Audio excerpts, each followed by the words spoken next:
अंकित कुमार जी कह रहे हैं कि जैसे कोई लड़का घर से एक लड़के के साथ भाग जाती है, कोई एक लड़की लड़के के साथ भाग जाती, तो कहते हैं परिवार में समाज की इज्जत चली गई और इसी इज्जत की वजह से बहुत हत्या भी हो जाती हैं।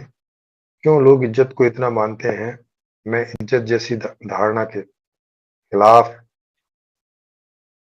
हूँ, क्योंकि बहुत लड़के लड़कियों की हत्या इस इज्जत की वजह से हो जाती है। इस इज्जत पर अपने आपने विचार बताए और इसे कैसे खत्म करें? ये ऐसे ही खत्म होगा, क्योंकि जैसा मैंने बताया कि कोई उस वजह से ये नियम पहले कभी बने कि भाई शादी के पहले आप सेक्स नहीं करेंगे वगैरह, दूसरा के समाज की इजाजत के बिना शादी नहीं करेंगे, है ना? इस तरह की कोई पीछे कोई कभी नियम बना लिए लोगों ने, उस समय की कोई जरूरत रही होगी, कोई वजह रही होगी, वो हम सोचेंगे समझेंगे तो कोई निकल आएगी।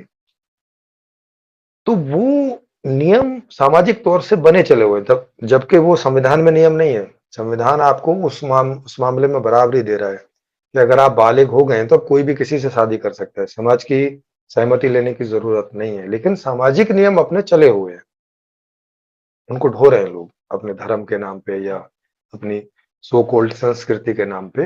तो उन लोगों को ये बेइज्जत लगती है, उनको लगता है कि हमारी इज्जत चली गई, ऐसा वो महसूस करते हैं। और उस इज्जत को बनाए रखने के लिए वो इस तरह की हत्याएं कर देते हैं, ताकि लोगों को दिखा सके कि हम अपने समाज में इस तरह का बंटाधार नहीं होने देंगे। उन्हें ऐसा लगता है कि ये खराब बात हुई है, जबकि इसमें खराब जैसा कुछ नहीं है।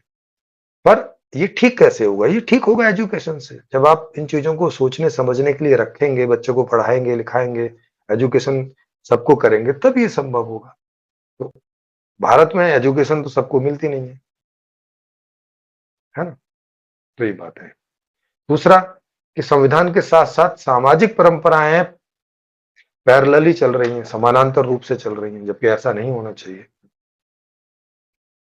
आप जब संविधान बना रहे हो तो संविधान में ही सारी चीजें स्पष्ट करो, उससे अलग नहीं चलने दो कोई चीज।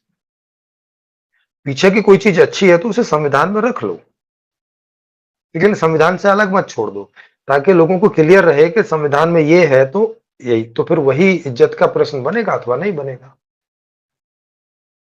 तो ये हमारे संविधान निर्माताओं की भी गलती है कि उन्होंने धर्म को अलग से छोड़ दिया, है ना? और नियम भी उनके विपरीत बना दिए,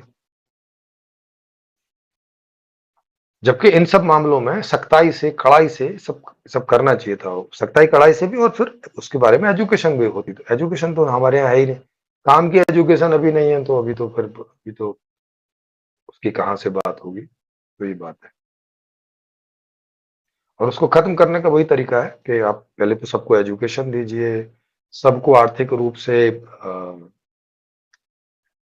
समृद्ध कीजिए, माने हर व्यक्ति जो है वो अपने आधार पे जिए, किसी किसी के ऊपर निर्भर ना रह जाए, किसी दूसरे आदमी पे। व्यवस्था पे निर्भर होना नहीं होता है, किसी व्यक्ति पर निर्भर ना रहे दूसरे पर, है ना?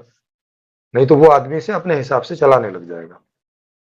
तो जब चला नहीं पाएगा, और दूसरा एजुकेशन के भाई जीवन का उद्देश्य क्या है? जीवन का उद्देश्य सुखी होना है, सो कॉल्ड परंपराओं को ढोना नहीं है, सो कॉल्ड इज्जत को बनाए रखना नहीं है। तो ये तो कभी एजुकेशन हमारे यहाँ रही नहीं। हमारे यहाँ तो पूछो साधुओं से, गुरुओं से, धर्म धुरंधरों से कि भाई जीवन का क्या उद्देश्य? भाई मोक्ष है। अब कर लो बात। अब मोक्ष के लिए सेक्स करने की तो कोई जरूरत है नहीं, ना खाना खाने की जरूरत है, ना घर बनाने की जरूरत है, ना कपड़े बनाने की जरूरत है। बस जैसे तैसे जियो, भागो यहाँ से। मोक्ष का तो इतना सही मतलब है कि यहाँ जैसे तैसे जियो, भागो। ये तो दुखालय है, ये तो नरकालय है, भागो यहाँ से जितना जल्दी हो सके। तो ऐसी तो अब तक शिक्षाएं रही हैं, जीवन से विमुख करती हुई, जीवन के विपरीत शिक्षाएं रही हैं। फिर भी यहां तक पहुंच गए, ये बड़ी बात है कि पूरी मानव जाति समाप्त नहीं हो गई।